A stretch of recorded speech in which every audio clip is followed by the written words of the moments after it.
বিকেলবেলা নাস্তা হিসেবে একটু পিঠা করে নিয়েছি। এই যে চালের গুঁড়া দেখতে পাচ্ছেন, চালের গুঁড়া দিয়ে শীতকালীন এই পিঠাটা আমি প্রায় সময় বানিয়ে খাই, তবে শীতকালে একটু বেশিই খেয়ে থাকি। তো যাই হোক, চলে আসলাম উর্মিলা কিচেন থেকে। সবাই কেমন আছেন অবশ্যই কমেন্টসে জানাবেন। আর আজকের পিঠাটা আমি যেটা বানাচ্ছি সেটা একদম সহজ একটা রেসিপি। প্রথমে আমি চালের গুঁড়াটার সাথে কিছুটা 2 কাপের মতো আমি ময়দা অ্যাড করে দিয়েছি, আর কিছুটা স্বাদ মতো লবণ দিয়েছি। আর যে পানিগুলো দেখছেন, এই পানিটা আমি কুসুম গরম পানি নিয়েছি। এভাবে হাত দিয়ে আমি অনেকক্ষণ পর্যন্ত এই ময়দা আর চালের গুঁড়াটা ময়ন করে নিব।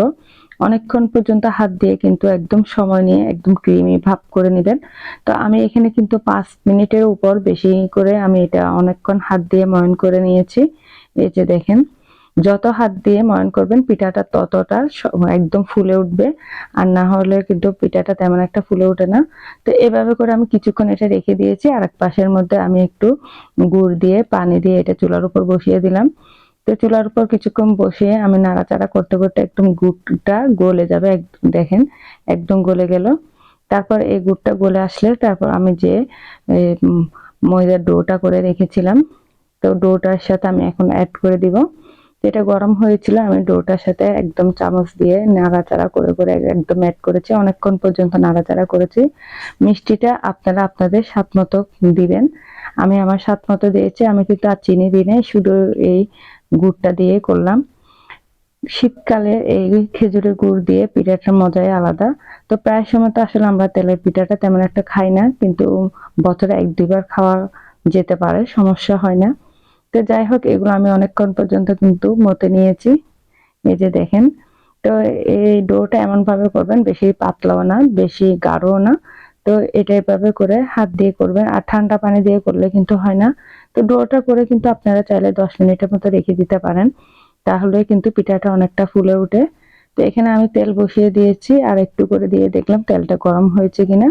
তো আমার তেলটা গরম হয়ে গেল। একটা একটা করে আমি পিঠাটা দিয়ে দিচ্ছি। প্রথমে আমি একটা পিঠা দিয়ে ট্রাই করব যে ফুলছে কিনা দেখবো। তো মাশাআল্লাহ আমার পিঠাগুলো খুব সুন্দরভাবে ফুলে উঠেছে।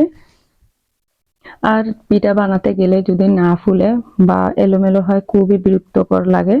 তো যাই হোক, আজকে পিঠাটা খুব সুন্দর মতো ফুলে উঠেছে। তো আমি আরো একটা দিয়ে দিয়েছি।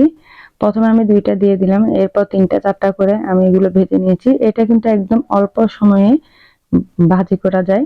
আর পিঠাটা বানানো এত সহজ, আমার মনে হয় এর চেয়ে সহজ পিঠা আর কোনোটা হতে পারে না। তো যাই হোক, পিঠাগুলো এইভাবে করে আমি বানিয়ে নিলাম। আর গরম গরম চায়ের সাথে আজকে বিকালে আমি এই পিঠাটা খাবো। কেউ কিন্তু এভাবে এই পিঠাগুলো চা দিয়ে খায় না, কিন্তু আমি চা দিয়ে খাই, ওটার জন্য সবাই বাসায় হাসাহাসি করে।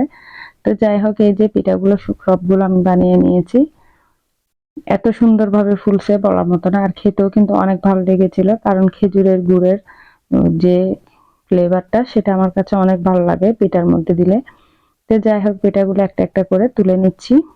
তো এভাবে করে কিন্তু আমি অনেকগুলো পিঠা বানিয়ে নিয়েছি অল্প সময়ে। তো আমার পিঠাগুলো কেমন হয়েছে অবশ্যই লাইক কমেন্ট শেয়ার দিয়ে জানাবেন।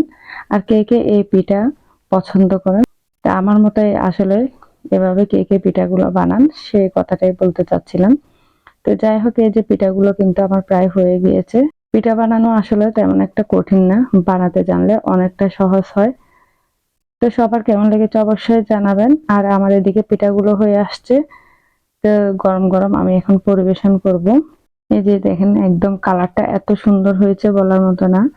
আমার খুবই ভালো লেগেছে এই কালারটা। তো সব ভালো থাকেন, সুস্থ থাকেন, আল্লাহ হাফেজ।